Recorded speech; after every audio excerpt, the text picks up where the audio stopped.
హిమాలయాల్లో ఓ గుహలో వ్యాస మహర్షి తపస్సు చేస్తున్నాడు. అతను సాధారణ ఋషి కాదు, త్రికల జ్ఞాని.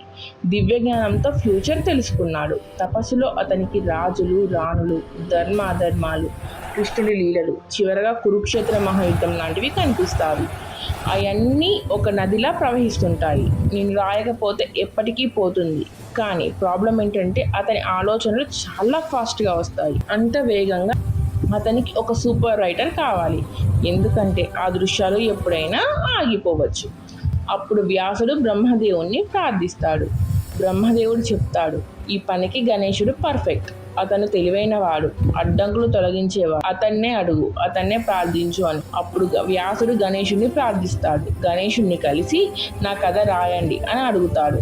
గణేశుడు వ్యాసుడు చెప్పింది ఆసక్తిగా వింటాడు. ఈ పెద్ద పని తనకు సరిపోతుందని అనుకుంటాడు. కానీ నేను రాస్తాను, నీవు ఆగితే నా కళ మాగిపోతుంది శాశ్వతంగా అని షరతు పెడతా. వ్యాసుడు గణేశుడి ఆలోచన తెలుసుకొని చిరునవ్వుతో సరే అంటాడు. కానీ మీరు ప్రతి శ్లోకం అర్థం చేసుకున్న తర్వాత మాత్రమే రాయాలి. అర్థం కాకపోతే ఆలోచించి అర్థమయ్యాక రాయాలి అని చెప్తాడు. ఇలా ఇద్దరి మధ్య ఒక సవాల్ స్టార్ట్ అవుతుంది. గుహలో వ్యాసుడు శ్లోకాలు చెప్తాడు. గణేశుడు ఫాస్ట్గా రాస్తాడు. కురువంశం, పాండవులు, కౌరవులు, అరణ్యవాసం, యుద్ధం అన్నీ రాస్తారు. వ్యాసుడు అలసిపోతే కష్టమైన శ్లోకాలు చెప్పేవాడు. గణేశుడు వాటిని అర్థం చేసుకునే వరకు ఆగేవాడు.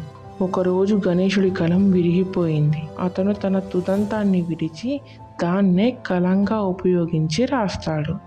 అలా గణేశుడు ఏకదంతుడయ్యాడు. ఇలా చాలా సంవత్సరాల తరువాత మహాభారతం పూర్తయింది. ఇందులో ప్రేమ, ధైర్యం, త్యాగం ఇలా ఎన్నో విలువలు దాగి ఉన్నాయి. అలాగే ఇందులోని ప్రతి పాత్ర మనిషి ఎలా జీవించాలో అని మంచి పాఠం.